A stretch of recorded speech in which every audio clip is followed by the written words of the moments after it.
नमस्कार जीवन जिज्ञासार नूतन अध्याय को आपण समस्त को स्वागत। तेबे आज एक नूतन जिज्ञासा नहीं मु आपण पाखक आसी जिज्ञासाटी हेउछि स्वामी स्त्री दाम्पत्य जीवन किभली सुखमय रहिबो तापई आमे कौन करिबा। जिज्ञासार समाधान पाई आम सहित अछंती पंडित तपन कुमार हत्ता। सर नमस्कार। नमस्कार। स्वामी स्त्री मध्यरे दाम्पत्य जीवन सुखमय पाई कौन करेंगे। आजिका समाज रे स्वामी स्त्री मध्यरे अनेक प्रकार छोट छोट मतभेद आसी थाए एवं अनेक प्रकार छोट छोट कथा को नहीं कलह मध्य हो जाए जहाँ फल स्वामी स्त्री मध्यरे तिक्तता बढ़ी जाए थाए। तेणुक ये स्वामी स्त्री मध्य जो दाम्पत्य जीवन कौन दाम्पत्य जीवन कहले स्वामी स्त्री मध्यरे प्रेम भाव वृद्धि सुखरे केमिति रहिबो। स्वामी स्त्री को सेतिकी भल पाइबा दरकार स्त्री मध्य स्वामी को सेतिकी भल पाइबा दरकार। किंतु आजिका समाज रे छोट छोट कथा को नहीं स्वामी स्त्री मध्य मतभेद सृष्टि होउची। स्वामी स्त्री को संदेह करुची स्त्री मध्य स्वामी को संदेह करुची। कहिबार तात्पर्य होउची दर्शक बंधु मान को गोटे छोटिया कथाटे कहबी। स्वामी स्त्री आपण अग्नि को साक्षी रखी विवाह होइचंती 10 दिगपाल को साक्षी रखी विवाह होइचंती ब्राह्मण को सम्मुख में ब्राह्मण को मध्य साक्षी रखी विवाह होइचंती। ये हूँ पवित्र बंधन पूर्व जन्मर कर्मफल अनुसार आम स्वामी स्त्री होता।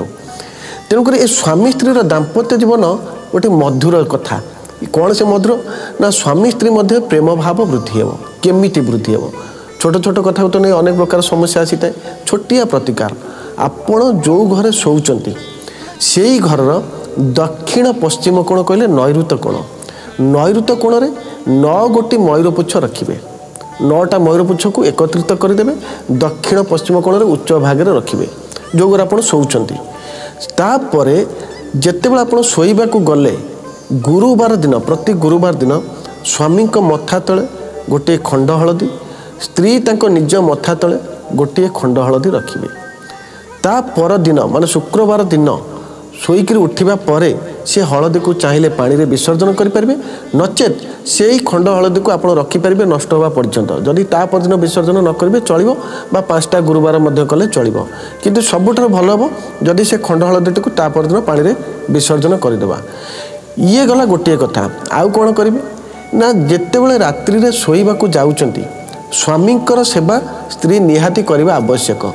बेले बेले कौन आसे ना स्त्री ऑफिस जाइथांती स्वामी मध्य ऑफिस जाइथांती। स्त्री ऑफिस रु फेरी आसिला परे स्वामी जदि कहि दियंती जे मो पादरे टिके हाथ मारे स्त्री टिके अमंग होइथांती। मु तो निजे निजे बाहर काम सारिक आसिली मो देहरे जे एते बळ अछि मु स्वामींकर पाद सेवा करिवि। किंतु कहिबार तात्पर्य आज ठारू जो माने सुनिबे मध्य करिवे स्वामींकर पाद सेवा काहे की करिवे ना स्वामींकर अंटा भाग पाखरु पाद पर्यंत शनि महाग्रहंकर प्रभाव थाए। स्त्री होचने निजे शुक्र। तेणु करी शनि सहित स्त्री जदि संजोग हुए तेबे स्वामीर मध्य दीर्घायु हुए। कहिबार तात्पर्य शनि महाग्रह सहित शुक्रंकर जदि संजोग हुए तेबे स्वामींकर मध्य दीर्घायु कामना होता है। कहीं कहली ना अंटा पाखरु बा कटी पाखरु पाद पर्यंत शनि महाग्रहंकर प्रभाव थाए।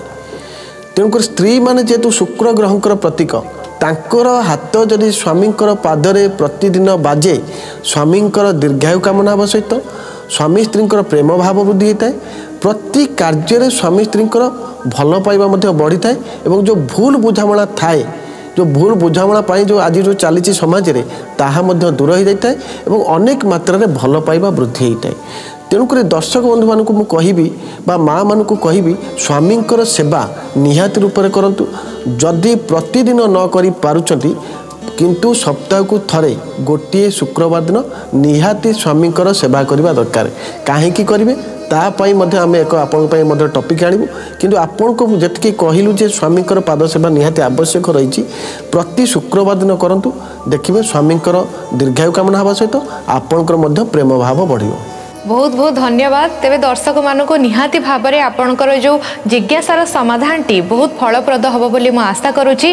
तेरे आग को आम एक नूतन जिज्ञासार सहित आपण पाखक फेरबू। आज रहुछु नमस्कार।